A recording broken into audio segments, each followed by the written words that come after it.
नमस्कार. श्री स्वामी समर्थ. तुम्हाला माहिती आहे, प्रत्येक माणसाची वेगवेगळ्या गोष्टींवर श्रद्धा असते.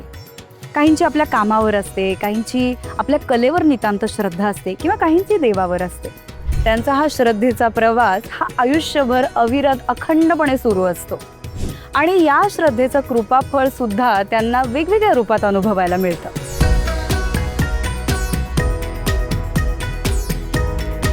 स्वामींच्या पाऊलखुणा या आपल्या कार्यक्रमानिमित्त आता मी वेगवेगळ्या स्वामी मठांना भेट दिली, वेगवेगळ्या ठिकाणी गेले आणि मला एक गोष्ट जाणवली की प्रत्येक मठाची ना एक वेगळी गोष्ट आहे, एक वेगळी कथा आहे. काही मठांची अविरत भक्तीची कथा आहे, काहींची प्रचंड विश्वासाची कथा आहे.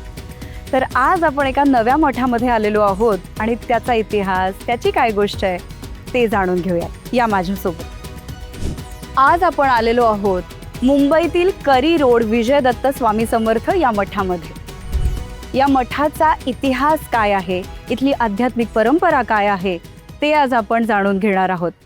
चला मग सुरू करूयात आजचा भक्तिमय प्रवास.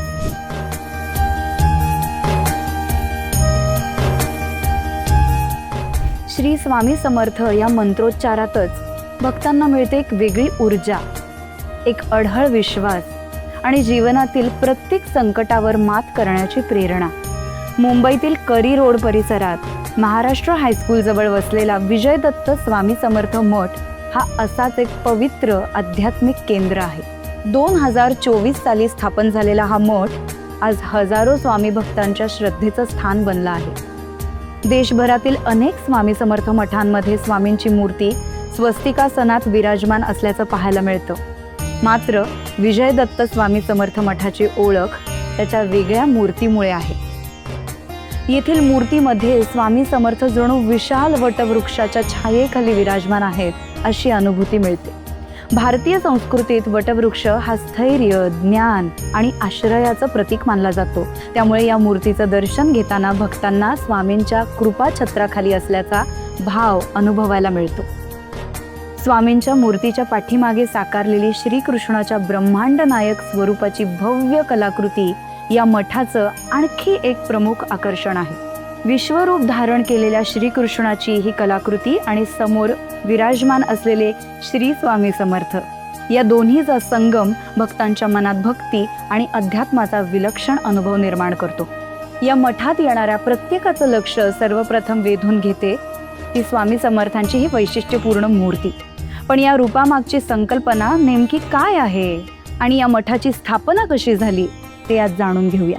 करी रोडच्या या मठामध्ये आपण वेगवेगळ्या स्वामी भक्तांशी बोलणार आहोत. त्यामुळे ताई आहेत माझ्यासोबत. तुम्ही स्वामी भक्त आहात, या मठामध्ये येताय तुम्ही.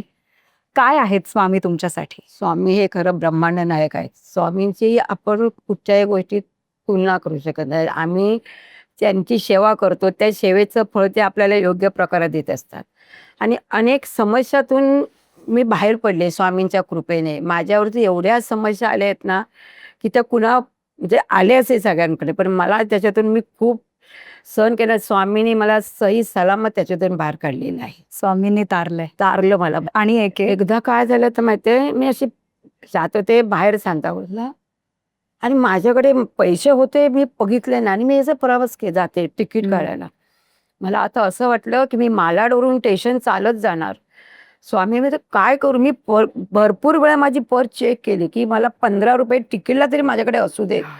मी घरी पण मी पाहुण्यांकडे गेल्यामुळे काही बोलू शकत नव्हते. मी म्हटलं जाऊन दे, मी आज चालत जाणार. कुरार विलेज दे मालाड.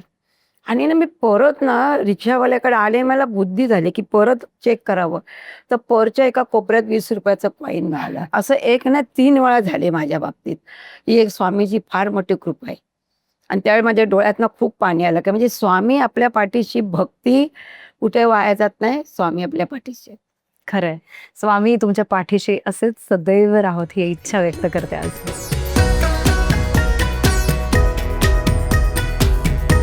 अक्षता पाटील या स्वामी भक्त आहेत. तुमचं आणि स्वामींचं काय नातं आहे किंवा काही एक्सपिरियन्स आमच्या सोबत शेअर करू शकता? नक्कीच. एक्सपिरियन्स म्हणजे माझ्याकडे बरेच काही आहेत स्वामींचे. स्वामी माझ्यासाठी म्हणाल तर सर्वस्व म्हणजे माझे स्वामी आहेत. माझा मुलगा जेव्हा 8 महिन्याचा होता त्यावेळेस सहज आम्ही असे बसलेलो, मी त्याला भरवलं आणि पाणी पाजलं आणि बूच आपलं जो बिकोलाचे बॉटलचे बूच असतात झाकण ते असं पडलेलं, त्याने घेतलं आणि तोंडात टाकलं. तर मला समोरून माझी बहीण म्हणाली की अगं त्याने बघ तोंडात काहीतरी टाकलेलं आहे म्हणून. तर माझं म्हणजे लक्षण आहे, मी म्हटलं काय आहे, आणि मी जरा त्याला काढायला गेले ना तर ते निघेना. मी मिस्टरांना बोलवलं की अहो बघा जरा ह्याच्या ह्याने तोंडामध्ये काहीतरी टाकलंय, ऑरेंज ऑरेंज दिसतंय. त्यांनी पण काढण्याचा प्रयत्न केला पण नाही निघालं ते अक्षरशः त्याने गिळलं आणि ते त्याच्या कंठामध्ये जाऊन अडकलं. कंठामध्ये जाऊन अडकल्यानंतर त्याला वॉमिट नाही म्हणता येणार, पण त्याला ना ब्लिडिंग झालं, त्याच्या तोंडातून पूर्ण ब्लिडिंग झालं आणि लिफ्टच्या इथे जाईपर्यंत पूर्ण ब्लिडिंग खाली पसरलेलं. मी ताई माझी नवीनच इथे राहायला गेलेली, मागे एक हॉस्पिटल होतं, ते हॉस्पिटलसुद्धा नवीन होतं तिथे आणि त्या टायमाला डॉक्टरसुद्धा नव्हते, कारण की रात्री 12:30ची वेळ होती ती. डॉक्टरसुद्धा नव्हते तिथे. माझ्या अंगात प्राणच नव्हता, मी अक्षरशः चक्कर येऊन पडले खाली. मी उठायचे ना, मला अंगात अजूनही मला ते ऐकलं ना तरी मला तापरा भरतो माझ्या अंगामध्ये. मी पडायचे खाली सारखी. माझा भाऊ मला उचलायचा नाही, माझ्या ताकदच नव्हती. मी परत पडायचं. पण ते हॉस्पिटलमध्ये गेले, तिथे डॉक्टरसुद्धा नाही. सगळे डॉक्टर निघून गेले, जे सर्जन वगैरे जे काय होते सगळे सर्जन निघून गेलेले. ऐन वेळेस काय माहिती नाही काय चमत्कार होता तो. तिथे ते डॉक्टर त्यांचा मोबाईल राहिला म्हणून अंधेरीवरून डॉक्टर रिटर्न बोरिवलीला आले. एक मोबाईल राहिला त्यासाठी. तो मोबाईल घेण्यासाठी माझा मुलगा तिथे होता आणि मला असं झालं की नाही, मला स्वामी बोलले तुला बघायचंय बाळाला. मी म्हटलं हो मला काही करा पण मला माझ्या ना बाळाला बघायचं. तो काय नाही ना, मला 8 महिन्याचं माझं बाळ होतं. मग मी जेव्हा तिथून बाहेर पडले ते बोलले जा तू आहे. जसा मी हॉस्पिटलमध्ये पाय टाकला माझ्या मुलाचा मला वरती आवाज रडलेला खूप जोरात आला, जो की मी तिथे गेल्यानंतर मला डॉक्टर बोलले की असं होतं की आमच्याकडे सर्जन अवेलेबल नव्हते आणि त्यावेळेस बूज पूर्ण कंठाच्या इथे होता. ते काढायला त्यांना मेहनत नाही लागली, पण माझ्या मुलाचा जीव खूप धोक्यामध्ये होता. तो व्हेंटिलेटरवर होता. मला डॉक्टरांनी क्लिअरली सांगितलेलं सकाळी 6 वाजल्यापर्यंत आम्ही वाट बघणार त्याची. मग आम्ही नाही सांगू शकत आहे त्याचं काय ते. मी अमावस्या होती त्या दिवशी, खरं म्हटलं तर माझ्या मुलाचा हात मी माझ्या हातात घेऊन ठेवलाय. मला नर्सेस वगैरे खूप ओरडत होते की तुम्ही जाऊ नका तिथे, तुम्हाला अलाउड नाही आहे, व्हेंटिलेटरवर आहे, तुम्ही नका जाऊ, नका असं करू. पण मी नाही ऐकलं. माझा नवरा आणि मी, लहान मुलं रडतो ना, आम्ही अक्षरशः असे खूप 2घे जण रडत होतो, खूप म्हणजे खूप रडत होतो. आणि मग जरा थोड्या वेळासाठी बाहेरून हॉस्पिटलच्या पायऱ्यांवर मी बसलेले, तर मला ना जसे आपण बोलतो ना काठीचा आवाज येतो, खूप जोरजोरात काठीचा आवाज यायला लागला, चपलांचा आवाज यायला लागला. थोड्या वेळासाठी माझे ना डोळे उघडले. मी माझ्या नवऱ्यावर खांद्यावर डोकं ठेवूनच मी रडत होते. अक्षरशः स्वामी सांगते तुम्हाला, म्हणजे लुंगी घातलेली ऑरेंज कलरची, इथे खांद्याला त्यांच्या ना गाठोडं होतं एवढं लांब बांधलेलं आणि हातात एक काठी होती. माझ्या बाजूने स्पर्श करून गेले ते डायरेक्ट माझ्या मुलाच्या वॉर्डमध्ये गेले. व्हेंटिलेटर जिथे होतं ना तिथे गेले. तिथून त्या मुलाला माझ्या डोक्यावरती हात फिरवला. व्हेंटिलेटरच्या मशीन होत्या तिथे सुद्धा जाऊन चेक केलं त्यांनी. मी खूप एवढं अनुभवत होते त्यांना. आणि माझ्या बाजूने जेव्हा खाली गेले तिथे काठी ठोकत मला बोलतात काय घाबरतेस, बरा आहे तो. आणि ते निघून गेले. त्याच्यानंतर मी एक क्षण पण असे तिथे नाही रडले. मी यांना म्हटलं अहो नाही, स्वामी येऊन गेले. मला ते बोलले की नाही मी जाऊन आलो त्या कॅबिनमध्ये, तिथे मी भेटून आलो तुझ्या मुलाला, सगळं ओके, घाबरू नको. आणि त्या अर्ध्या तासामध्येच माझ्या मुलाचा एवढा जोरजोरात रडायचा आवाज आला तिथून. आम्ही दोघंही नवऱ्याबायको क्लिअर झालं. म्हणजे मला डॉक्टरांनी सांगितलं की ते कंठामध्ये गेलेलं आहे. जर ते आवाज त्याचा जर क्लिअर नाही झाला तर आम्ही पुढचं नाही सांगू शकत. त्याचा आवाज पण बसू शकतो, तो बोलू शकत नाही परत. पण नाही, खूप छान आहे. आता तो 12 वर्ष झालेला आहे पूर्ण, आता तो 13 वर्षाचा आहे आणि आता खूप छान आहे. मला तुमचं कौतुक करायचं, कारण तुम्ही किती स्ट्रॉंग आई आहात. नाही, मी खरं म्हटलं तर स्ट्रॉंग म्हणजे माझ्या नवऱ्याकडे बघून मला स्ट्रॉंग राहावं लागलं. कारण की आपण बोलतो ना पुरुष आपल्याला नाही दाखवत कधी, पण त्यांनाही त्रास होत असतो. त्रास म्हणजे अक्षरशः लहान मुलं रडतात ना असे ते रडत होते, लहान मुलांसारखे. मी कधीच असं कोणत्याही पुरुषाला रडलेलं बघितलं नाही. पण मी त्यावेळेस त्यांना धीर दिला की नका रडू, काही होणार नाही. मला खूप स्वामींचा अनुभव आहे. म्हटलं नाही होणार, काही होणार नाहीये. आणि ह्या स्वामींची सुरुवात मला अक्कलकोटपासून झालेली आहे. माझी मुलगी, मी जेव्हा प्रेग्नंट होती 9th मंथची, तेव्हा मला स्वामी सतत माझ्या घरात दिसायचे, मला मंदिरात दिसायचे. आणि आपली ती सफेद कलरची मूर्ती असते ना ती, मी आणि माझे मिस्टर फार शोधत होतो, आम्हाला कुठेही मूर्ती मिळेल. अक्षरशः फर्स्ट टाइम माझा मुलगा जेव्हा 13-14 वर्षाचा झाला, 8-9 वर्षाचा झालं तर मी फर्स्ट टाइम अक्कलकोटला गेली आणि गुरुवारचा दिवस होता. मी सकाळी सकाळी मठात गेले 6 वाजता अक्कलकोटला. तर त्यावेळेस मला तिथे अभिषेक करताना जी मूर्ती दिसली ना, मी तिथे काय सांगू, माझा जीव एवढा कासावीस झाला की मी जे शोधत होती ना, मला ते माझ्या समोर दिसलं. मी मूर्ती आज किती दिवस म्हणते मला ना अशीच पाहिजे, मला तशीच पाहिजे. जेव्हा त्या स्वामींना अभिषेक करत होते ना, मी खूप प्रसन्न झाले की मला म्हणजे इथे त्यासाठी आणलेलं वाटतं स्वामींनी, की तू बघ मी आहे इथे म्हणून. मी पण आज प्रार्थना करते स्वामींकडं की तुमच्यावर संकट येऊच नाही, पण कधीच येऊ नये. पण ह्या ज्या मोठ्या संकटातनं त्यांनी तुम्हाला हो, बाहेर खूप, काढले, खूप. त्यासाठी मी सुद्धा आज त्यांच्याकडे धन्यवादच म्हणते.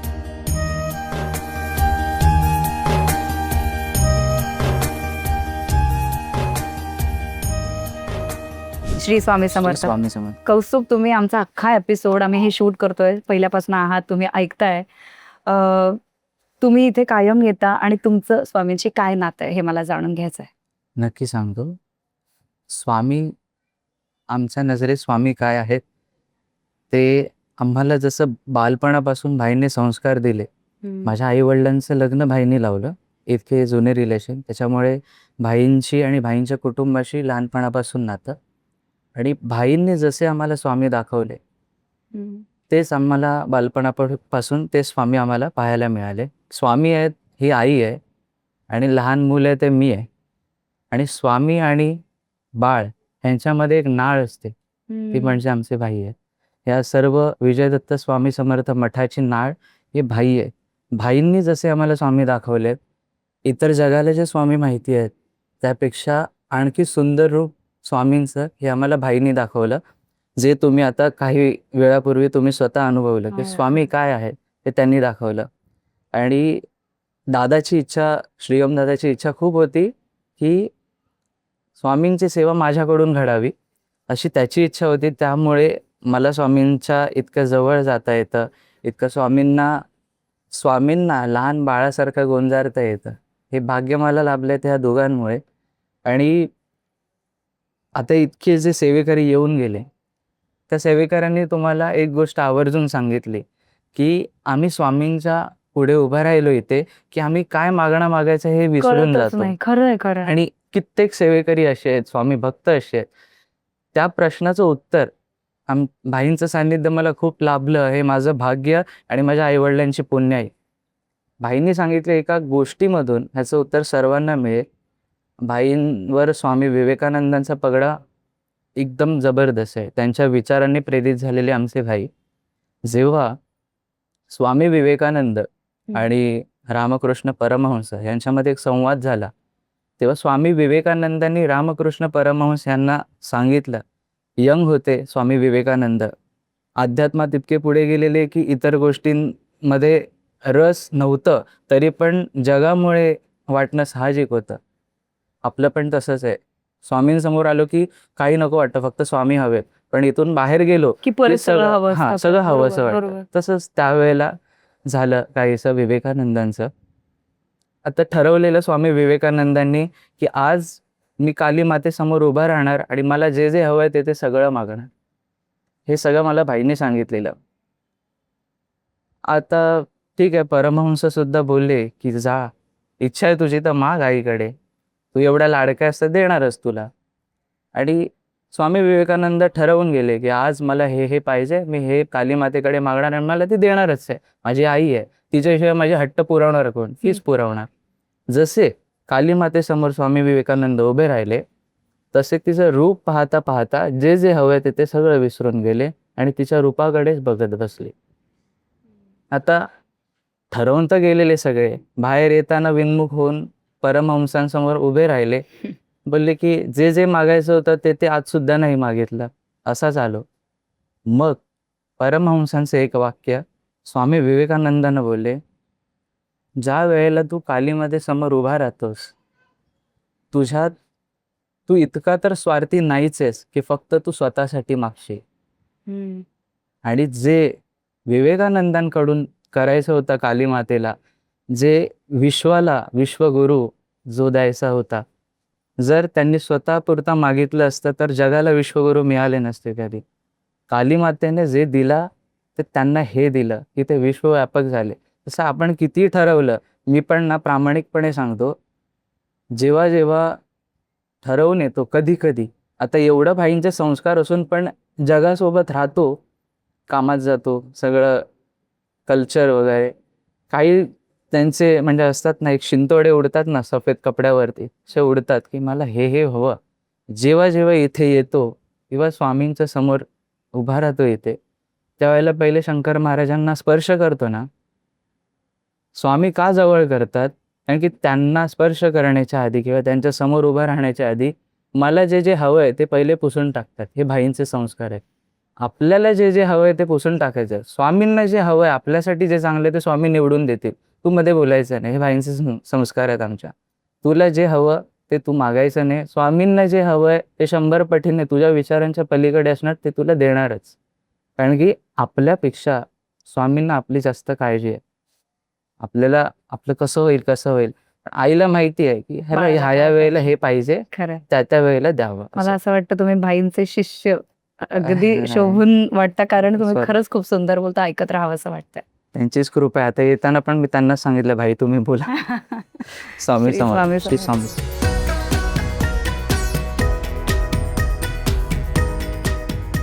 हा जो मठ आहे विजय दत्त श्री स्वामी समर्थ मठ ज्यांनी स्थापन केला म्हणजे भाई, तर त्यांचे चिरंजीव आपल्यासोबत आहेत आणि त्यांच्याशी गप्पा मारूयात, त्यांच्याकडनं जाणून घेऊयात. मुळात सगळ्यात पहिला प्रश्न मला खरं तर तुम्हाला हा विचारायचा आहे की विजय दत्त श्री स्वामी समर्थ मठ याचं काय गुपित आहे? नक्कीच. असं का नाव आहे? त्याआधी मी थोडंसं सांगतो की भाई म्हणजे वडील जे मठाचे संस्थापक आहेत, त्यांनी मुळात अध्यात्म आम्हाला जगायला शिकवलं.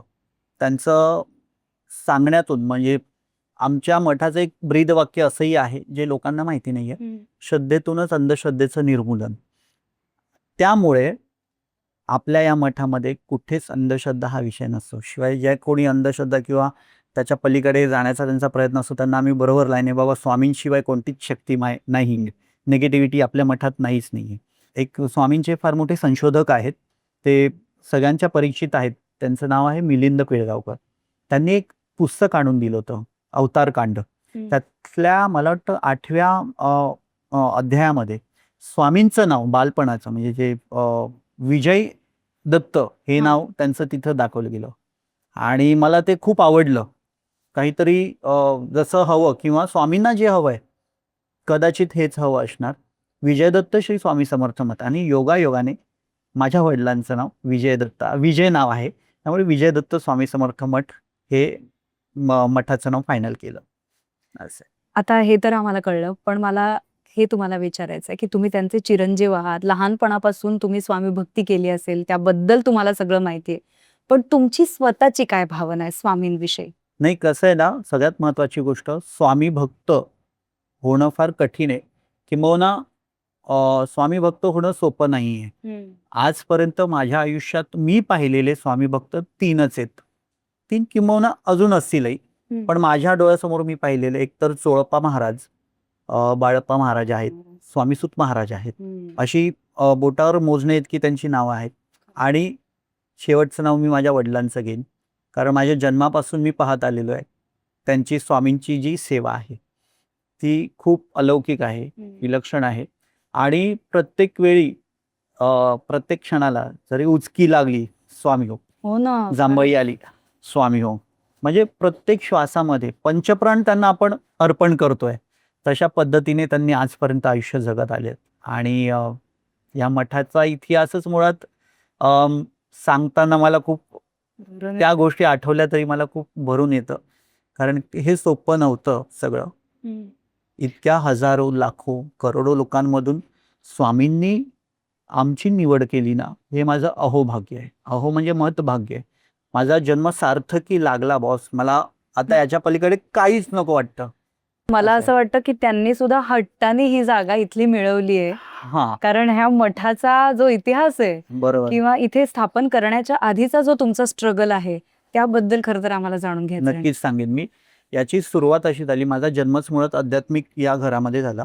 आणि मी जिथं पूर्वी राहायचो लोअर परळलाच पश्चिमेला, तिथं अशी चाळ सिस्टम आहे आणि त्या जिथं आमचं तळमजल्यावर घर आहे त्याच्या समोर आम्ही हनुमंताचं मंदिर बांधलं 1900 त्याची स्थापना 49ची 1949ची स्थापना आहे. आणि त्याच्यानंतर आम्ही जीर्णोद्धार केला त्या मंदिराचा आणि तिथं स्वामींची मूर्ती बसवली. साधारण एवढी एवढी ती मूर्ती तिथं आम्ही बसवली. आणि त्यानंतर भाई तर लहानपणापासून करतच होते स्वामींचं. तिथून ती सुरुवात झाली आमची मंदिरात सगळे उत्सव करणं. हनुमानाचं मंदिर असल्यामुळे हनुमान जयंती मोठ्या प्रमाणात करणं, तिथे महाप्रसाद आणि भजन भक्तिगीतं कीर्तनं हे सगळं लहानपणापासून अंगवळणी पडलेल्या गोष्टी आहेत आम्हाला. त्यामुळे आवड ह्यामध्येच. पण पुढे करायचं काय, करिअर कसं करायचं काय, बऱ्याच गोष्टी फिरून फिरून फिरून शेवटी स्वामींनी त्यांची चाकरी करायला इथं बसवलं मला. तू कुठे जायचं नाही, माझी चाकरी करायची असं आहे. तर मठाची स्थापना 2019ला जेव्हा कोविड काळ होता, पहिली लाट होती आणि त्या कोविडमध्ये आमच्या विभागात सगळ्यात प्रथम कोविड पॉझिटिव्ह कोणी दाखवलं असेल तर माझी भाई. हो बर. हां. आणि त्यांच्या वयाचं असताना मला वाटतं 74 वय असेल त्यांचं. आणि त्यांच्या वयाचं त्या काळामध्ये 2019ला पहिल्या लाटेमध्ये त्यांच्या वयाचा एकही व्यक्ती घरी रिटर्न आलेला नाही. कारण आपण पाहू शकतो त्या काळाचा जर एकंदरीत आकडा पाहिला तर तरुण तरुण मुलं सुद्धा गमावले. तेव्हा खूपच सिरियस होतं. हां, सिरियस. आणि त्यानंतर मग मी आजारी होतो. माझी फॅमिलीला क्वारंटाईन केलं गेलं होतं. माझा छोटा भाऊ सुदर्शन, तो आता असता इथे पण तो सुद्धा ठाण्याला गेला, त्यामुळे त्याला यायला उशीर होईल. पण ठीक आहे. जे दिवस आम्ही तेव्हा काढले ना, ते खूप भयानक होते कोविडचे. आणि तिथून ती म्हणतात ना, की मी आजारी पडल्यानंतर मला सतत भाई आठवत होते, की भाई मला तुम्ही पाहिजे. स्वामींना मी तेच सांगायचो, स्वामी बस मला भाई हवेत. कसंही करून मला भाई द्या. त्यांना एकदा जीवदान द्या फक्त. आणि असं मनात येत असताना मला असं वाटलं, की स्वामी मी जर भाईंना तुम्ही सुखरूप आणलत किंवा काही, मला भाईंसाठी तुमचा मठ बांधायचा आहे. कारण भाईंना असं वाटायचं घरी आपल्या स्थान आहे स्वामींचं. बरीच लोकं घरी यायची पण त्यावेळेत. आणि असं वाटतं ना, आपण इतकं छान सजावट करतो किंवा काय, तर ते स्वामी भक्तांना त्याचं दर्शन घेता यावं, बरोबर खूप छान त्यांना पाहता यावं. तर घर असल्यामुळे काही लिमिटेशन्स होते. त्यामुळे मग काही भक्तांना येऊ की नको येऊ असा तो प्रश्न पडायचा. त्यामुळे मठाची गरज भाईंना पूर्वीपासून वाटत होतं, की आपला स्वतःचा मठ असावा आणि तिथं आपण सेवा करायची स्वामींची. हवी तशी, हवी तसं त्यांना बघावं, किती वेळ त्यांना निरखून पाहावं, असं त्यांना भारी नेहमी वाटायचं असं. आणि असं चालत असताना शेवटी मग मी तेव्हा स्वामींना म्हटलं, मी जेव्हा क्वारंटाईन केलं गेलं, तेव्हा मी म्हटलं, स्वामी मला काही करून बस तुमचा मठ बांधायचा, फक्त इथून सुखरूप बाहेर काढा भाईंना आणि मला. आणि त्याच काळात भाईंना देखील असे काही संकेत येऊ लागले, की जर मला घरी नेणार असाल तर माझ्या हातून काहीतरी भव्य दिव्य कारभार करून घ्या, अन्यथा माझं इथं काहीतरी बरं वाईट करा. आणि स्वामींनी त्यांची हाक ऐकली. बरोबर मला वाटतं 39-40 दिवसानंतर भाई सुखरूप घरी आले त्या वयात. मग ते जेव्हा बिल्डिंगमध्ये आले तेव्हा सर्वांनी त्यांचं स्वागत केलं, पुष्पवृष्टी करून वगैरे. आणि तिथून मग मी ठरवलं, मग त्यानंतर येणारा जो सण होता तो गुरुपौर्णिमा होता. त्या गुरुपौर्णिमेच्या दिवशी मी भाईंना, माझ्या आईला, माझ्या बहिणीला आणि भावा, आम्ही 5 जण बसलो. त्यांना सांगितलं, माझ्या डोक्यात एक, तोपर्यंत मी कोणाला काही सांगितलंच नव्हतं माझ्या डोक्यात काय चाललंय मठाबद्दल किंवा काय. म्हणून मग मी त्यांना बसवलं. भाईंना सांगितलं, भाई तुम्ही जेव्हा हॉस्पिटलमध्ये होतात ना, त्या काळात मला स्वामी काही संकेत देऊ पाहत होते किंवा संकेत येत होते मला स्वामींचे. ते इतके तीव्र होते की मला असं वेळोही वाटत होतं की स्वामींचा मठ स्थापन करायचा आहे आता मला. आता यानंतरचं माझं पुढचं आयुष्य त्यांच्या सेवेत जाणार. त्यांनी तुम्हाला जर जीवदान दिलंय ना, त्यांनी तुम्हाला आयुष्य दिलं ना, तर माझ्या आयुष्याची जी काही पुढे असेल ना सेवा ती त्यांची असणार. माझं आयुष्यच त्यांचं आहे असं मी सांगितलं. आणि मी त्यांच्याशी तेव्हापासून कमिटेड झालो स्वामींशी. म्हटलं, स्वामी फक्त एकदा मला मठ द्या आणि त्यानंतर मग मी तुमची सेवेला मी तत्पर असेन असं म्हटलं. ती खरी तिथून सुरुवात झाली माझी. तर हे जेव्हा विचार मनात येत होते आणि तेव्हा कसं कोविड असल्यामुळे ना, माझा भाऊ खाली बिल्डिंग खाली यायचा माझ्या. तिथं मी त्याची वाट पाहत थांबलो होतो. हातामध्ये डबा होता, तो डबा घेऊन हॉस्पिटलला जायचा भाईंना घेऊन. मी त्याची वाट पाहतोय, धो पाऊस पडतोय आणि मी थांबलोय आणि मी विचार करतोय, मठ बांधायचं झाला तर आपल्याला पैसे लागणार ना, तर पैसे मी कुठून आणणार, हा विचार just back of the mind हे विचार होते माझ्या, की पैसे लागणार मठ स्थापन करण्यासाठी, जागा घेण्यासाठी, साहजिक आहे. हो. सगळ्याच गोष्टींसाठी मी खूप विचार करायला लागलो तेव्हापासून. आणि असं डोळे बंद करून जेव्हा विचार करत होतो ना आणि डोळे उघडले तर मी समोर मला ₹1 नाणं सापडलं. मी उचललं, पण उचलताना मला ते ध्यानी आलं, की स्वामी मला सांगू पाहतायत, "तू ज्या गोष्टीचा विचार करतोयस ना, पैसे कुठून आणू?" माझ्या मनात तो विचार होता 1 मिनिटं आधी, की मी मठ स्थापन करायचं तर पैसे आणणार कुठून? आणि मला वाटतं त्यांनी उत्तर हां, मग कसं आहे, की मी एक गोष्ट मानतो, स्वामी काय साक्षात माझ्या समोर येऊन मला काही सांगणार नाहीयेत. स्वामी अशा प्रकारे काही संकेत देतात, ते संकेत आपल्याला ओळखता आले पाहिजे, असं मला वाटतं. तर तो ₹1 नाणं सापडलं मला. ते मलाच का सापडलं? किंबहुना त्यांना मला ते त्यावेळेसच का दाखवायचं होतं? तर विचार माझ्या डोक्यात तो होता, की मी पैसे आणणार कुठून? आणि जेव्हा ते नाणं उचललं ना, तेव्हा माझ्या मनी आलं, की नाही स्वामी मला सांगतायत, "तू पैशांची चिंता करू नकोस. तू पुढे चल, मी तुझ्या सोबत आहे." असं मी माझ्या मनाला समजवतो तो ₹1 हातात घेऊन. तोपर्यंत मी कुणाला काहीच सांगितलं नाही. ₹1 नाणं घेतलं. माझ्या घरी स्वामींची एवढी मूर्ती आहे. ती मूर्ती स्वामींच्या चरणाशी सॉरी ते नाणं स्वामींच्या मूर्तीच्या चरणाशी ठेवून दिलं. आणि मी थोडंसं विचार होतेच. तिथून पुढे, पुढे, पुढे, पुढे येत गेलो. घरी सांगितलं, आईला सांगितलं. म्हटलं, "पैसे कुठून आणायचे?" म्हटलं, "आपलं राहतं घर विकायचं का?" "हो" म्हणाली. आई पण हो म्हणाली, भाई पण हो म्हणाले. मम्मी म्हणाली, "माझे काही दागिने असतील ते मी विकायला तयार आहे, जर आपल्याला जागा घ्यायची असेल तर.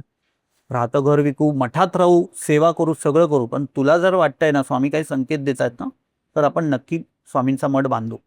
इथपर्यंत येऊन आम्ही थांबलो होतो. पुढे पैशांची जुळवाजुळव करायची, जागा बघायची वगैरे ह्या सगळ्या गोष्टींमध्ये ना, आमचं वर्षभर जागा शोधण्यात गेलो. म्हणजे मला वाटतं आमच्या इथून लोअर परळ, शिवडी, परळ, काळा चौकी, लालबाग हा संपूर्ण जो विभाग आहे ना, मला ओळखत नाही. म्हणजे जे एजंट असतात ना, इस्टेट एजंट, ते लोकांना जर एखाद्याने फोन केला दुसऱ्या एरियामध्ये, "अरे ते 2 भावंड ना मठासाठी, ते माझ्याकडे पण येऊन गेलेत. माझी जागा बघण्याची शोध मोहीम चालू आहे. मिळाली की मी सांगेन."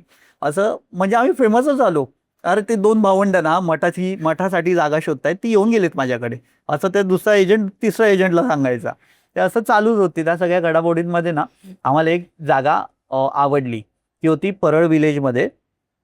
परळ गावामध्ये ना बारादेव मंदिर आहे. त्याच्या बाजूला त्याच्या मागे एक जागा होती. ती फार आवडली. ती आवडल्यानंतर फार तेवढी तर आपली ऐपत नव्हती. माझ्याकडे पैसेही जमले नव्हते. मी सुरुवात केली होती पैसे जमवण्यासाठी. माझे काही मित्रपरिवार आहे. त्यांना सांगितलं होतं, "बाबा आपण सुरुवात करूया, शुभघडी करूयात." मग अक्षय तृतीयेच्या दिवशी आम्ही ती शुभघडी केली. माझ्या मित्रांनी प्रत्येकी ₹5,000 काढून एक ती पैसे साठवण्याला सुरुवात झाली. आणि त्या दिवशीचा एक चमत्कार स्वामींचा सांगतो. माझा मित्र आहे बाबू नागवेकर म्हणून, सिद्धिविनायकमध्ये तो कामाला आहे. त्यांनी ही आयडिया मला दिली. "आपण तुझ्या डोक्यात मठ बांधायचं आलंय ना आणि तुला ₹1,40,00,000 जमवायचे आहेत, तर तुझ्याकडे आता पैसे अजिबात नाही आहेत. तर आपण सुरुवात करूयात पुढचं पुढे." मी सांगितलं. भाऊ म्हणाला, "21 लोकांना बोलवायचं." किती? 21. आणि 21 लोकांना सांगायचं प्रत्येकी ₹5,000 द्या म्हणून. बरोबर. म्हणजे जे माझे खास असतील, माझ्या घरातले असतील किंवा दादांसारखे असतील, असे कोणी मी सांगत, "अरे असं मठ करतोय." खास लोकांना सांगत गेलो. तर आम्ही ₹5,000 कॉन्ट्रिब्युशन करतोय. तर तो म्हणाला, "ठीक आहे, करूयात." मी सांगितलं. आता समजा मी तुम्हाला सांगितलं, तुम्ही त्यांना सांगितलं, असं करत करत ना 21चे मला वाटतं 27 झाले. म्हटलं ठीक आहे. बाबूला म्हटलं, "बाबू 27 लोक झाली आहेत, काय करूयात?" बाबूला, "अरे स्वामींची लीला अगाध आहे, ते डबल पण आणतील, तू नको टेन्शन, जेवढे येतात तेवढे घे."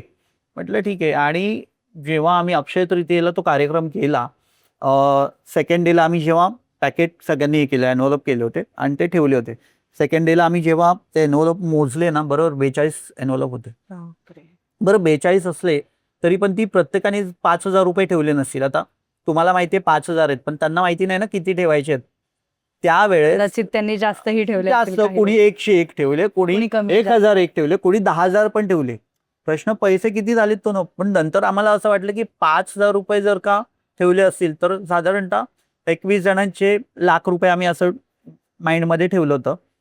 पण त्या दिवशी ना, बिलीव्ह नाही करणार, मी लिहून ठेवलेला हिशोब आहे माझ्याकडे, ₹2,75,911 इतके जमले होते माझ्याकडे. बापरे. मला खरंच वाटत नव्हतं हे काय चाललंय म्हणून. ठीक आहे म्हटलं, काहीतरी स्वामींचं असणार. आणि त्या फ्लोमध्ये मी खूप म्हणजे म्हणतात ना प्रयत्न जास्त पद्धतीने करू लागलो, ह्याला फोन पण कर, मग त्याला फोन कर. ही जागा ही तेव्हा फायनल झाली होती? नाही, परळ विलेजची. आणि त्या दरम्यानच प्रणव धारगळकर नावाची एक व्यक्ती आहे, आर्टिस्ट आहेत फार मोठे.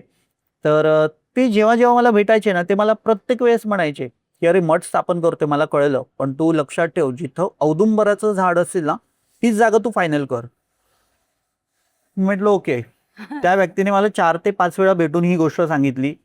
बऱ्याच वेळेला फोनवर सांगितली, बाबा तिथे झाड आहे ना. मी त्याला तेवढं डिटेल नाही सांगितलं. परळ विलेजला झाड वगैरे काहीच नव्हतं, जी जागा मी पाहिली होती. आणि तिथं मी विचार केला, एक कुंडी असते आपली, त्यात औदुंबर लावेन आणि तो अडवेन.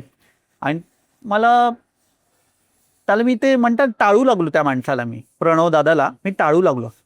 आला की फोन वगैरे उचलणं सगळं बंद केलं मी. म्हटलं जाऊ दे, तो मला एकच सांगतो औदुंबराचं झाड असेल ती जागा घे. म्हटलं काय असेल काय माहिती, बोललो सोडच आपण घेऊ. आणि ते पैसे जमवण्यासाठी आम्ही मग पुन्हा प्रयत्न करू लागलो. आता मला टाइम लिमिट होतं, मला 10 जानेवारीपर्यंत मला 1,40,40,00,000 रुपये जमवायचे होते. मला माहिती नाही कसे जमणार आहेत. आणि त्या दरम्यान जे माझ्याकडे 2 लाख रुपये जमले होते, 2,75,000 समथिंग जी काय अमाऊंट होती, त्या भरवशावर किंवा माझ्यासोबत एक अजून एक मोठी व्यक्ती आहे, प्रतिष्ठित व्यक्ती आहे, ती सोबत होती व्यवहार करताना. तर त्या व्यक्तीला असं वाटलं की माझ्याकडे पैसे रेडी आहेत म्हणून त्याने व्यवहार करता, पण एवढे मोठे व्यवहार मी कधी केले नाहीत लाईफमध्ये. त्यामुळे त्या व्यक्तीने मला काय सांगितलं, मी येईन, टेन्शन घेऊ नकोस, सगळं करू आपण. आणि त्यांना असं वाटलं, मी सांगितलं नव्हतं माझ्याकडे पैसे नाहीत, आणि त्यांना असा गैरसमज माझ्याकडे पैसे भरपूर आहेत आणि तुझं काम आता झालं म्हणजे चल. त्यांनी व्यवहार केला, 2 लाख रुपये माझ्याकडे जे होते त्यांना ते टोकन अमाऊंट दिली आणि डन, जागा डन, सगळं झालं, पेपर्स बनले जागेचे. म्हटलं आता छान, मी माझ्या पद्धतीने डिझाईन करू लागलो, अशा पद्धतीने हे असं. आणि ती जागा जवळजवळ 2100 स्क्वेअर फीट होती, मोठी 2100 ते 2000 स्क्वेअर फीट इतकी मोठी. गोडाऊन होतं फार मोठं. आणि ते मी ठरवलं घ्यायचं आणि हवंच मला ते. स्वामी नाट्य केलं, मला हवी जागा आहे. हे म्हणतात ना, आपण एखादी गोष्ट आपल्याला पाहिजे असेल ना एखादी गोष्ट, तर आपण मागचा पुढचा विचार, आपल्याला योग्य आहे अयोग्य आहे हा विचार आपण तेव्हा नाही नाही करत. तेव्हा नाही येत हा विचार. आपण बरोबर. स्वामी मला पाहिजे ती जागा आवडली, तिथे मी तुम्हाला अरे काय खेळ आहे का, त्यांची इच्छा आहे का मुळात तिथं बसण्याची. आणि असं करत असताना माझ्याकडे पैसे नव्हत्या, मी खूप टेन्शनमध्ये होतो. मी शिवाजी पार्कामध्ये जेव्हा फिरायचो तेव्हा मी माझ्या मोबाईल लिस्टमध्ये जितके नंबर होते सगळ्यांना फोन करायचे, अरे मला काही रिफंडेबल अमाऊंट देऊ शकशील का, माझ्याकडे वेळ कमी, 10 तारखेपर्यंत मला पैसे देणेत समोर, किती पाहिजे बाबा, मला 1.5 करोड रुपये हवेत. म्हटलं 1.5 करोड, वेळच काय, नाही होणार म्हणे. किती जमतील तुझ्याकडे, लाख रुपये वगैरे, नाही म्हणे नाही होणार. तर मी पुन्हा विचार केला, आता म्हटलं माझ्याकडे पर्याय नाही. आईला बोललो, मम्मी तू जे म्हणाली होतीस त्या पद्धतीने मला दागिने दे तुझे, मी विकून येतो, माझ्याकडे पर्यायच नाही आहे. आणि तारीख जवळ येते त्याला द्यायची आहे म्हणताना, मग मी बोलले ठीक आहे मी द्यायला तयार आहे. असं करत असताना माझ्या म्हणजे भाईंचे जे काही मित्र आहे, आपला जो आधी स्वामी परिवार जो आहे तो अवेलेबल होता. तेव्हा ते मला म्हणाले की आईच्या दागिन्यांवर तुझा काहीच अधिकार नाही आहे, या घरावर तुझा हे स्वामींनी दिलेले आहेत ना, ते विकण्याचा तू कसा विचार करतोयस, अजिबात नाही. अशी जवळजवळ माझे 20-25 मित्र बसले, 20 जण बसले होते.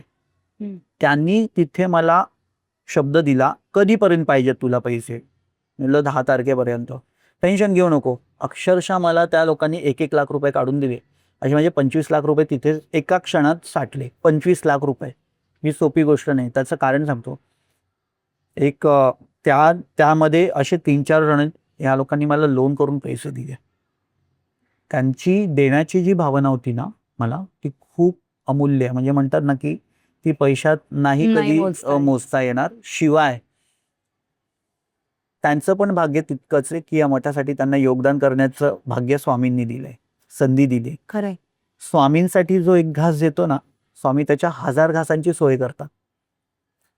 ह्याचा मला खूप मोठा अनुभव आहे. सो तिथून मी पैसे जमवण्यासाठी मी परत पुन्हा प्रयत्न करू लागलो. 25 लाखात थोडी माझं काम होणार, 1.5 करोड साठवायचे. मग त्यानंतर ते पैसे मिळवत असताना एका व्यक्तीला मी फोन केला, सर ऐसे ऐसे मुझे पैसे की जरूरत है, तो आप मुझे दे सकते हो क्या. शी बोला कोविड टाइम पे किसी के घर में पैसे नहीं है, खरंच. कितने चाहिए आपको. मैं 1 करोड. पागल हो गया क्या, 1 करोड नहीं मिलेगा, नहीं होगा मुझसे. त्यांनी मला लाख रुपये दिले आणि मला हे केलं. माहिती नाही मला, पण बोलो सर पता नहीं, लेकिन मुझे ऐसे लगा आपसे हो सकता है ये काम, इसलिए मैंने आपको फोन किया. मी घरी गेलो, रात्रीची वेळ होती, 9-9:30च्या दरम्यान. मी घरी गेलो, घरी जाऊन मी झोपलो. सकाळी बरोबर 9-9:15च्या दरम्यान त्या व्यक्तीचा मला फोन आला, हेलो बताइए सर क्या सेवा करूँ आपकी? सेवा तो आपने मुझे बोला ना करने के लिए। बोले, किस चीज़ की? तो बोले आपको पैसे चाहिए ना? हाँ, आ जाओ मैं दे देता हूँ। एका रात्रीत त्यांनी मला सांगितलं की स्वामींनी मला दृष्टांत दिलाय, तुझ्याकडून ते काम होणार आहे, 1 करोड रुपये त्याला दे. आणि दुसऱ्या दिवशी सकाळी त्यांनी मला 1 करोड दिले. ही मी स्वामींना काय मागत होतो, प्रत्येक वेळेस पैसे मागत होतो. स्वामी मला पैसे द्या, मला तुमचा मठ बांधायचा आहे. बरोबर. स्वामींनी पैसे देऊ केले मला. ठीक आहे, आता जागा होणार आपली. आम्ही सगळी मीटिंग केली, त्या व्यक्तीला आणलं, त्या सरांना समोर आणलं, जे काय ते ट्रान्सपरन्सी व्यवहार करण्याचं ठरलं. माहिती नाही, पण त्या जागेत स्वामींची बसण्याची इच्छाच नव्हती. ते व्यवहार आमचे तुटले. पैसे असताना देखील तिथे बसले नाहीत. मी खूप टेन्शनमध्ये आता करू काय, कसं काय करू, काय करू. पुढे मग त्या जागेच्या पुढे एक जागा होती, जिथं मला वाटलं ती जागा स्वामींच्या मठासाठी योग्य राहील. परत त्या मालकाला भेटा, परत तेच हे परत त्या मित्रांना गेलो, औदुंबराचं आडेगा वगैरे वगैरे म्हणतात ना, ते पुन्हा पुन्हा पुन्हा रिपीट होऊ लागल्या त्या गोष्टी. म्हटलं यार, हे औदुंबराचं वृक्ष काय मला कळत नाही, काय माझा जीव घेतोय, काय माझं कामच होत नाहीये मठाचं, जागेचं. आणि असं म्हणून मी त्या जागेसाठी आम्ही व्यवहाराला बसलो. आणि ती जागा होत असताना आम्ही त्यांना पैसे देऊ केले सगळे, होते तेवढे बाबा ठरल्याप्रमाणे हे एवढे पैसे दिल्यानंतर पण मला वाटतं 8 महिने झाले त्या जागेचं आमचं काम नाही झालं. स्वामींची तिथं पण बसण्याची इच्छा नव्हती. म्हणजे आधी आपण 2 जागा पाहिल्या, 2 काय बऱ्याच पाहिल्या, पण ज्या 2 जागा होत्या त्या फायनल केल्या होत्या. तिथं स्वामींची बसण्याची इच्छा नव्हती. तिसऱ्यांदा जेव्हा मी इथं आलो या जागेमध्ये, तेव्हा एका एजंटने आणलं होतं. इथे 2 असे पार्टिशन होते. तर म्हटलं ही जागा मला आवडली नाहीये. मी माझ्या भावाला म्हटलं की ही जागा मला आवडली नाहीये, आपण ना नको जाऊ दे, तोला आलाय तर बघू तरी ॲटलिस्ट. मी फर्स्ट पार्टिशनमध्ये आलो, सेकंडमध्ये आलो आणि थर्ड पार्टिशनमध्ये आलो ना, तेव्हा मी एकदम थबकलो. म्हटलं हे काय आहे? धक्का बसला मला. म्हटलं हे औदुंबर वृक्ष आणि तेही जागेत काय असेल म्हटलंय. मला त्या प्रणवदादाची आठवण झाली की जिथं औदुंबर वृक्ष असेल तिथं स्वामींना बसायचं आहे, असं तुम्हाला वारंवार सांगायचं, मी टाळायचो त्याला. हो. आणि शेवटी औदुंबर वृक्ष आणि स्वामी हे समीकरण आता कळू लागलं की बाबा हे असं आहे, म्हणून स्वामींना इथे यायचं होतं. म्हणून त्या 2 जागा ते झाल्या. हट्टानी आलेत आणि म्हणून ते आता हट्टानी तुम्हालाही कुठे सोडत नाही. पण मला ही जागा आवडली नव्हती ना. आणि ज्या 2 जागा मला आवडल्या होत्या तिथं त्यांना बसायचं, ज्या मला आवडल्या तिथं त्यांना नाही बसायचं होतं, त्यांना त्यांच्या मर्जीनं बसायचं होतं. हे इथं आलेत ना स्वामी, हे त्यांच्या मर्जीनं आलेत, मी त्यांना आणलंच नाहीये, कारण मला ही जागाच आवडली नव्हती. मला कधी पटलं जेव्हा इथे औदुंबर वृक्ष आहे आणि स्वामी जिथं स्थानापन्न झाले ना त्याच्या मागे हो. एक भला मोठा वटवृक्ष आहे. वटवृक्ष. आलं का लक्षात? सो स्वामी वटवृक्षाखाली बसलेले असतात. हो. आणि हे इथेही तसेच कलकोटला बसलेत. खरं तर अक्कलकोटचं same. तशीच हे वाटतेय. तर ह्या सगळ्या अशा काही गोष्टी घडून आल्या, ज्या आम्ही आमच्या आवडीनुसार नाही केलेल्या, त्यांच्या इच्छेने झालेल्या. घडवून आणलेलं आहे. तर हे मठाची मग इथं आम्ही स्थापना करायची ठरवली. अनेक अडीअडचणी इथं आल्या मला मठ स्थापन करताना. जागा घेऊन पण मला वाटतं वर्षभर मी इथं मठ बांधू शकलो नव्हतो. काही तांत्रिक अडचणी होत्या. त्यातही मी ठरवलं, म्हटलं आता मला माहिती नाही. मग मी एक मुहूर्त पाहू लागलो. कारण की ना मी अक्कलकोटला गेलो ना, तर माझे एक ओळखीचे गुरुजी आहेत, त्यांनी मला सांगितलं होतं की वेळ तारीख सगळं स्वामींनी ठरवून ठेवलेलं आहे, तू त्यामागे नको धावूस की त्यांना कधी स्थापन करायचं. म्हटलं ठीक आहे. तरी पण मी विचार करत होतो, एखादा गुरुपौर्णिमा दिवस असेल, स्वामी जयंती असेल, त्या दिवशी मी त्यांची स्थापना करेन किंवा काय. अजिबात नाही. काम अर्धवट होतं सारखं. म्हणजे काम सुरू केलं की BMCची लोक येऊन, पोलीस येऊन इथं काम थांबवून जायचे माझे. मला कळत नाही, 8-9 महिने त्यातच निघून गेले. म्हणजे 2019, 20, 21, 22, 23 आणि 2024ला असं मला वाटलं की मी आता ही वेळ आली आहे असं मला वाटलं. तेव्हा 2019ला 24 तारखेला जेव्हा प्रभू श्रीरामांचं मंदिर स्थापन झालं अयोध्येमध्ये, तोच दिवस, म्हणजे त्याच्या 1 दिवस आधी मला असं वाटलं की आपण उद्याचा दिवस पकडला तर, असा विचार केला. आणि त्याच रात्री, एका रात्रीत मी ते जो विटांचं जे काही स्ट्रक्चर होतं त्याचा कायापालट केला. बाजूने पडदे लावले, लाईट्स लावल्या, खाली कार्पेट अंतरलं आणि स्वामींचा एक भला मोठा फोटो आणला आणि इथं स्थापन केला. म्हटलं काय व्हायचं ते होऊ दे. आणि त्यांना इथं मी त्यांच्या इच्छेने म्हणजे इथं आता जे आले. आपल्याला हे असं दिसतंय तसं काहीच नव्हतं. स्थापन करताना तसं नव्हतं, काहीच हळूहळू नव्हतं. डेव्हलप झालं.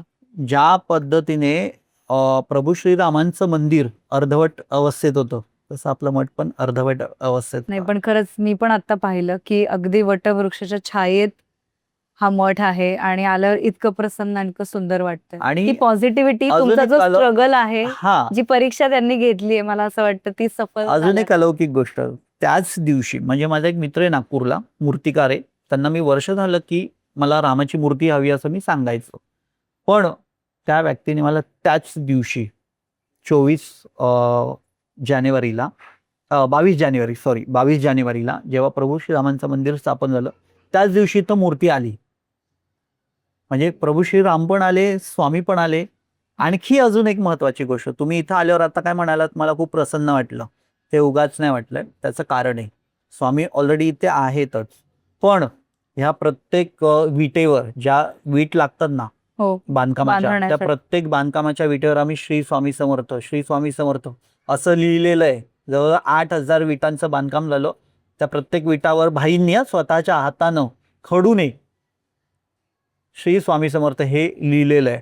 आणि दुसरी गोष्ट, मला जेव्हा वाटलं की मठ स्थापन करायची आता वेळ येऊ शकते आपल्यावर, म्हणजे 2019 पासून जे कोणी माझ्या ओळखीतलं परिचयातलं कोणी एखाद्या तीर्थक्षेत्रामध्ये जात असेल, आता तुम्ही जाताय समजा तिरुपतीला, तर मी सांगेन ताई तुम्ही जाताय ना, तर एक काम करा, तिथून ना तिथली माती आणि अभिषेकाचं पाणी वगैरे मिळतं का बघा. आणि असं करत करत जवळजवळ संपूर्ण भारतातले 4 धाम पासून संपूर्ण भारतामधले 12 ज्योतिर्लिंग पकड सगळे, तिथली माती आणि तिथलं पाणी, हे स्वामींचा जो चौथर आहे त्यामध्ये आम्ही तिथे ऍड केलेलं. आणि त्यामुळे सगळ्या भारताची जी पॉवर आहे ना ती इथे आली. आणि इथं आल्यानंतर म्हणतो ना, जिथे सूर्य उगवतो तिथे अंधकार राहत नाही, तसं इथं आल्यावर निगेटिव्ह वाईब्स येऊच शकत नाही. आल्यानंतर तुम्हाला एकदम ते पॉझिटिव्हच फील होणार. अशी ही स्वामींची किमया है. लाख मुश्किलों में जो फंस जाता है ना, इनकी एक कृपा जब भी हो जाती है ना, तो भारी पड़ जाती है. बस एक कृपा होना बहुत जरुरी है. खरंय. एक कृपा ती झाली स्वामींची, सगळे लाखो प्रश्न सुटले. आणि स्वामी इथं येऊन लाखो प्रश्न का सुटले, लाखो लोकांना दर्शन होतं इथं. आणि ही माझी एकट्याची इच्छा नव्हती, ऑब्व्हियसली स्वामींची मर्जी होती, त्यांना इथं यायचं होतं. आपल्या या विभागामध्ये जितकी लोक आहेत ना, त्या सगळ्यांची इच्छा होती आपल्या विभागात एक मठ असावा. हो. आणि त्यानुसार स्वामी इथं सगळ्यांच्या इच्छेला हो म्हणजे एक त्यांनी त्यांचा स्वीकार केला, त्यांच्या मागणीचा, त्यांच्या अर्जाचा, आणि स्वामी इथे येऊन बसले. अशी माझी भावना आहे. मी त्यांना कधीच स्थापन करू शकतो, कारण त्यांना स्थापन करण्यासाठी आपण पण कोण आपली लायकीच खरंय, नाही आहे खरंय. मुळात. सो पण- असं सगळं आहे.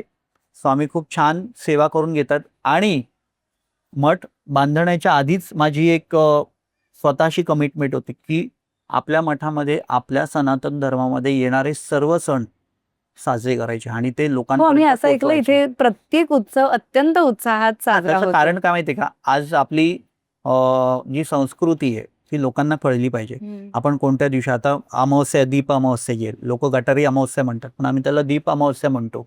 आज चंपाषष्ठी हा उत्सव आपण इथं, म्हणजे जेवढे छोटे छोटे सण जे लोकांना माहिती नव्हतं किंवा त्याचं महत्व माहिती नव्हतं ना, ते आपल्या मठापासून लोकांपर्यंत पोहोचू लागलेलं आहे. खरंय. आणि आपल्या मठात येणारे प्रत्येक सेवेकरी, ऑलमोस्ट 90% सेवेकरी हे पूर्वी नॉनव्हेज खाणारे होते, पण मठात आले की त्यांची ती बुद्धी पूर्ण कायापालट झाला आणि ते व्हेजिटेरियन झालेत. असं म्हणजे ही स्वामींची खूप लीला आहे ती. असं पण ही स्वामी सेवा तुमच्याकडनं अशीच अविरत घडत राहो ही इच्छा व्यक्त करते. खूप खूप धन्यवाद. खूप Thank गोष्टी you. कळल्या आणि मुळात या मागची तुमची भावना मला कळली. ती फारच प्युअर आणि फारच सुंदर आहे. थँक्यू. वटवृक्षाच्या छायेत असलेला करी रोडचा हा स्वामी समर्थांचा मठ अत्यंत सुंदर आहे, प्रसन्न आहे. इथे येऊन खूप एक पॉझिटिव्ह ऊर्जा मिळाल्यासारखं वाटतंय. पण आजच्या पुरतं खरं तर एवढंच आहे. भेटूया पुढच्या भागात एका नव्या मठासह. तोपर्यंत श्री स्वामी समर्थ.